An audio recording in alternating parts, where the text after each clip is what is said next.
한 목사님이 침례를 받으실 때의 간증을 들은 적이 있습니다. 이 목사님이 이제 침례를 받기 위해서 물 가운데로 들어가서 이제 침례자에게 자신의 몸을 맡겼습니다.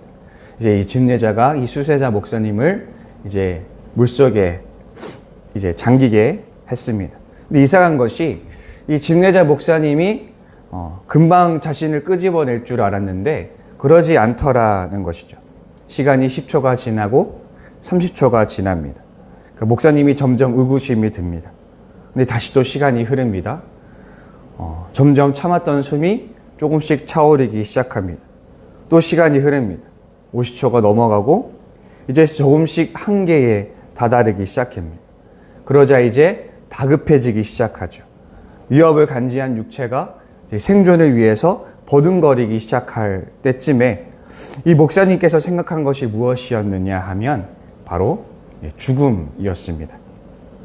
그때 이 목사님은 침례자가 왜 자신을 바로 끄집어내지 않았는지, 왜 이제껏 자신을 물속에 이렇게 두었는지를 그 이유를 깨닫게 됩니다. 그것은 이 침례자가 자신 스스로 죽음을 깨닫게 하기 위해서였습니다. 목사님은 지금 자신이 옛사람이 죽음에 처한다는 사실을 본능적으로 깨닫게 된 것이죠. 그리고 세례의 의미가 무엇인지를 다시금 몸으로 체감하게 되었다는 것입니다. 이제 그 목사님의 옛사람은 죽고 이제 그 목사님이 물 위로 올라올 때에는 이제 새로운 존재가 되어서 다시 태어나는 것을 의미한다는 것을 이 목사님이, 이 수세자 목사님이 온몸으로 체감을 했더라라는 것입니다. 바울은 세례를 곧 그리스도와의 연합 사건으로 봅니다. 다시 말해서 신자가 예수의 죽음과 또 예수의 부활에 동참하는, 연합하는 사건인 것입니다. 예수님은 십자가에서 죽음을 맞이했습니다. 그런데 그 예수님의 십자가에 죽을 때 신자도 그 십자가에 같이 못 박혀서 죽은 것입니다. 그리고 예수 그리스도는 다시 부활했습니다. 이 부활은 죽었던 나사로가 다시 소생한 것과는 전혀 다른 부활입니다. 나사로는 다시 소생했지만 결국 다시 죽었습니다. 그러나 예수님의 부활은 그렇지 않습니다. 예수의 부활은 전혀 다른 성질의 육체가 되어 있는 것입니다. 그리고 단순히 소생하는 것과는 전혀 다른 의미를 가지고 있습니다. 부활한 예수님은 여전히 음식을 섭취하지만 물리적인 장벽을 뛰어넘습니다. 또 예수님을 기억하던 사람들조차도 쉽게 예수님을 알아보지 못할 새로운 성질을 가진 육체였습니다. 그리고 무엇보다 결정적으로 다시는 사망에 이르지 아니하는 그러한 육체로 부활을 하신 것입니다. 이것은 단순히 소생이 아니라 새로운 존재로의 변화를 의미합니다. 죄인이 그리스도인이 된다는 것은 아까 말했듯이 예수님과 함께 십자가에 못 박혀서 죽었다는 것을 의미하며 또 예수님과 함께 다시 부활하여서 새로운 존재로 변화된다라는 것입니다. 다시 말하자면 이 그리스도인이 참여하는 부활은 단순히 소생하는 그런 부활이 아니라 새로운 존재로의 변화를 의미할 수 있습니다. 예수님께서 요한복음에서 니고데모에게 말씀하셨던 것처럼 하늘로부터 태어나는 그 새로운 거듭남과 같은 질적인 변화가 그리스도인 안에서 일어났다라는 것입니다. 이런 변화가, 이런 그리스도인의 죽음과 부활이 가지는 의미가 무엇인가 하면 우리가 앞에서 바울이 3장에서 이야기했듯이 상수했듯이 인간은 모두 율법 아래에 있는 자나 율법 없는 자나 모두 죄 아래에 있다라고 바울은 말하고 있습니다. 인간은 하나같이 죄의 지배 아래 굴복하여 있는 상태고 죄의 지배를 받을 수밖에 없는 죄의 노예인 상태에 있습니다. 여러분, 만약에 어떤 노예가 있다고 생각을 해보세요. 근데 그 노예가 죽게 되면 어떻게 될까요? 이제 그 노예는 노예의 신분에서 자유로워지게 될 것입니다. 어떤 사람이 살아있을 때 겪었던 모든 억압과 어떤 멍해들, 어떤 사슬들이 있다 할지라도 그 사람이 죽게 된다면 살아있을 때 영향을 미치던 모든 것들은 이제 더 이상 무효화되는 것이죠. 그런데 만약에 신자가 죽었다는 것은 어떤 의미를 가지냐면 이제 신자가 죄의 지배 아래서 죄의 노예의 신분이 이제는 자유로워지게 되었다라는 것을 의미합니다. 그리고 부활했다는 것은 곧 새로운 생명으로 살아간다라는 의미가 되는 것이죠. 이해를 돕기 위해서 한 가지 부연 설명을 드리자면, 바울은 이 세례를 홍해 사건으로 이제 비유하고 있습니다. 연관지어서 해석하고 있습니다. 홍해 사건은 출애굽 사건의 대표적인 상징 사건입니다. 출애굽 사건은 이스라엘에게 상당히 큰 변화를 가져다 주었습니다. 가장 큰 변화는 그들의 신분이 변화되었다라는 것이죠. 출애굽 이전에 이스라엘은 이집트의 노예라는 신분에 있었습니다. 그래서 이집트가 시키는 대로 파라오의 지배 아래서, 그 질서 아래서 지배당하며 살아가야만 했습니다. 그런데 출애굽 사건을 겪은 뒤에 그들의 신분의 위치가 변화됩니다. 이집트의 노예에서 이제는 하나님 나라의 백성으로서 그 신분이 완전히 변화된 것입니다. 이제 이스라엘은 이집트의 지배 아래 굴종하는 삶을 청산하고 하나님의 백성답게 살아가는 새로운 삶을 선물받게 되는 것입니다. 그 사건이 홍해 사건을 통해, 출애굽 사건을 통해서 그들에게 가져온 변화였습니다. 이렇게 세례는 신분의 변화와 함께 주인이 바뀌는 것입니다. 이스라엘 사람들의 주인이 이집트 파라오에서 하나님으로 변화된 것처럼, 이 세례라는 사건은 그리스도인의 주인이 죄에서, 사단에게서 하나님에게로 그 주인이 바뀌는 사건으로 우리가 해석할 수 있습니다. 이스라엘에게 일어난 이 변화가 세례를 통해 신자에게 일어난다라는 것이죠. 따라서 예수님의 죽음과 부활에 참여하게 된 신자의 가장 큰 특징은 사단의 지배 아래, 죄의 지배 아래 더 이상 놓이지 않는다라는 것입니다. 신자는 이제 그런 것들에게서 청산하고 자유로워지게 된 것입니다. 그리고 이제는 주인이 바뀌었기 때문에 하나님의 법을 따르는 하나님의 백성으로서의 삶을 선물받게 되는 것입니다. 오늘 바울이 세례의 신비에 대해서 강조하는 이유는 한 가지입니다. 그것은 바로 변화된 신분에 걸맞는 삶을 살라는 것이죠. 신자는 더 이상 죄의 종로 노릇을 할 필요가 없어졌습니다.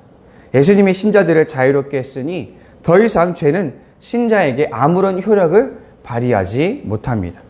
그러니 더 이상 지체를 불의의 무기로 사용하지 말아야 할 것입니다. 하나님이 오히려 우리를 살리셨으니 우리는 우리의 지체를 불법의 어떤 불의의 무기가 아니라 의의 무기로 하나님께 드려야 한다라는 것이죠. 칼은 누가 사용하느냐에 따라서 전혀 다른 결과를 내게 됩니다. 칼이 범죄자의 손에 쥐어졌을 때는 어떤 폭력을 낳게 되고 어떤 악한 일들을 낳게 되지만, 그 칼이 의사에게 손에 쥐어지게 되면 생명을 살리는 일에 동참할 수가 있습니다.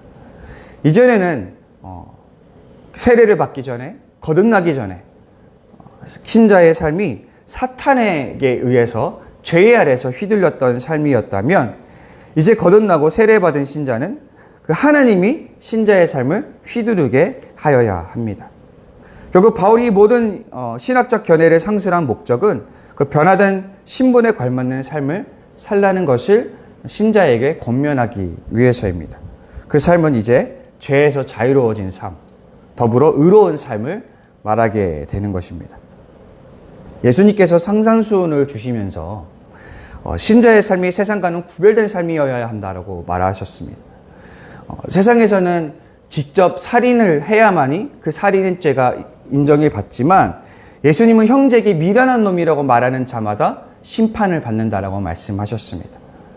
세상에서는 간음이 행위로 드러나야만 죄로 인정받지만, 예수님은 마음속으로 간음을 저지른 것도 간음죄라고 말씀을 하셨습니다. 세상은 이는 이로, 눈은 눈으로 갚으라고 말하지만, 예수님은 오른뺨을 맞았거든 왼편도 돌려대라고 말씀하십니다. 세상에서 바랄 수 있는 선의는 오리까지이지만 예수님은 십리를 같이 가주라고 말씀하십니다. 세상에서 바랄 수 있는 호의는 속옷까지이지만 예수님은 그보다 더 중요한 겉옷까지 내어주라고 말씀하십니다. 이렇게 예수님이 가르쳤던 삶은 세상의 어떤 수준을 아득히 초월하는 것이었습니다. 왜냐하면 예수님이 추구하는 삶은 그저 세상의 어떤 윤리나 세상적인 기준이 아니라 하나님의 나라의 의로운 삶이었기 때문입니다. 인간은 어떤 꿈을 품고 사느냐에 따라서 전혀 다른 삶을 살게 됩니다. 꿈이 크고 원대한 사람이 있고 꿈이 아주 작고 협소한 사람이 있습니다. 이 두 사람의 삶을 비교했을 때 어떤 사람이 더 치열한 삶을 살게 될까요? 어떤 삶이 더 밀도 있는 삶이 되겠습니까? 당연히 꿈이 더 큰 사람일 것입니다. 바울은 단순히 어떤 윤리적으로 살아라 이렇게 말하지 않습니다. 성도는 그저 세상에서 말하는 윤리적인 삶을 위해서 부름받지 않았습니다. 그것은 작은 꿈에 불과합니다. 오히려 하나님은 우리에게 더 큰 영광을, 더 큰 꿈을 보여주십니다. 하나님 나라의 삶, 하나님의 의의 무기가 되는 삶을 살아라 라고 우리에게 말씀하고 계십니다. 따라서 성도는 애초부터 바라보고 지향하는 목표가 다릅니다. 성도의 삶이 고작 세상 수준에 만족하는 어떤 비신자의 삶과는 같아서는 안 되는 이유가 여기에 있습니다. 성도가 지향하는 것은 의의 무기로 드리는 삶입니다. 하나님 나라의 의를 성취하는 삶입니다. 따라서 성도의 하루는 비신자들의 하루와는 명백하게 달라야 합니다. 그런데 우리의 현실을 돌아보면 어떻습니까? 의로운 삶은 고사하고 불의한 삶도 청산하지 못하고 살아갈 때가 많지 않습니까? 때로는 세상이 기대하는 윤리적인 수준에조차 미치지 못해서 살아가는 것이 우리의 현실이 아닙니까?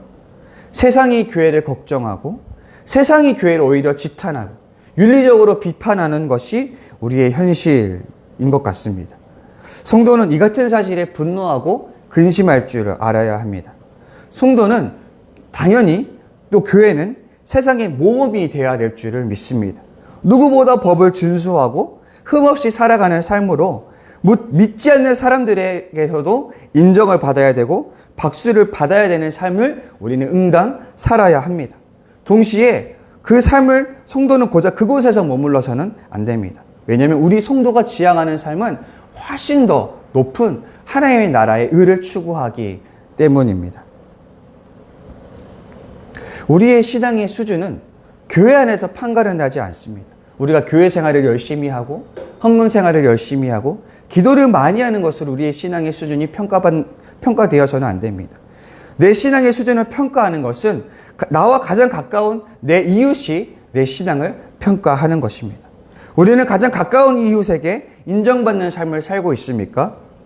우리가 세상의 기준에도 미치지 못한다면, 세상 사람들에게도 인정받지 못하고 박수받지 못한다면, 세상의 인정과 신뢰를 받지 못한다면 우리가 전파하는 하나님의 나라가 그들에게 어떤 설득력이 있다고 할 수 있겠습니까? 우리 성도 여러분, 지금 수준에 안주하지 마시기 바랍니다. 지금 수준이 아니라 지금 바라보시는 것보다 더 높은 곳을 바라보시기를 바랍니다. 우리의 목표를 더욱 높이시기를 바랍니다. 우리는 현실의 삶이 아니라 현실적인 어떤 여건들이 아니라 의의 무기로 드리는 삶, 하나님 나라의 의를 성취하는 그 삶으로 우리의 목표를 높여야 될 줄을 믿습니다. 우리의 목표는 다시 말해서 하나님 나라의 의로운 삶입니다. 우리가 그 하나님 나라의 영광을 맛보고 그 하나님의 의를 열망할 수 있기를 바랍니다. 그저 어떻게 하면 현실의 어떤 죄를 피해갈 수 있을까? 어떻게 하면 현실에서 그저 지적받지 않는 삶을 살아갈 수 있을까를 고민하는 데에서부터 나아가서 어떻게 하면 하나님 보시기에 의로운 삶을 성취할 수 있을까를 고민하며 살아갈 수 있는 저와 여러분이 될 수 있기를 바랍니다. 그래서 우리가 불의한 것에 우리를 불의한 무기로 삼지 않고 하나님의 의의 무기로 손색이 없는 숭고하고 성결한 삶을 살아갈 수 있는 저와 여러분이 될 수 있기를 간절히 소망합니다. 우리 이 시간 함께 기도했으면 좋겠습니다. 먼저 내 스스로가 지향하고 목표하는 그 삶의 수준이 격이 높아질 수 있도록 우리가 하나님 나라의 의로운 삶을 성취하는 내가 될 수 있도록 위해서 기도해 주시고, 또 우리가 지금 9월에 사역을 진행하고 있습니다. 많은 사역들이 남아있는데 하나님 그 사역들 가운데 함께하여 주셔서 아버지 주님 기뻐하시는 열매를 맺을 수 있도록 사역들을 위해서 기도해 주시고, 또 아픈 지체들, 사업상의 어려운 지체들이 있습니다. 그 지체들을 위해서 기도해 주시고, 또 우리 수능을 준비하고 있는 우리 모든 학생들을 위해서 기도해 주시고 또 각자 가지고 나오신 기도 제목 가지고 함께 기도하실 텐데 우리 주기도문으로 신앙 고백하시고 기도의 자리로 나아갑니다. 하늘에 계신 우리 아버지, 아버지의 이름을 거룩하게 하시며 아버지의 나라가 오게 하시며 아버지의 뜻이 하늘에서와 같이 땅에서도 이루어지게 하소서. 오늘 우리에게 일용할 양식을 주시고 우리가 우리에게 잘못한 사람을 용서하여 준 것 같이 우리 죄를 용서하여 주시고 우리를 시험에 빠지지 않게 하시고 악에서 구하소서. 나라와 권능과 영광이 영원히 아버지의 것입니다. 아멘.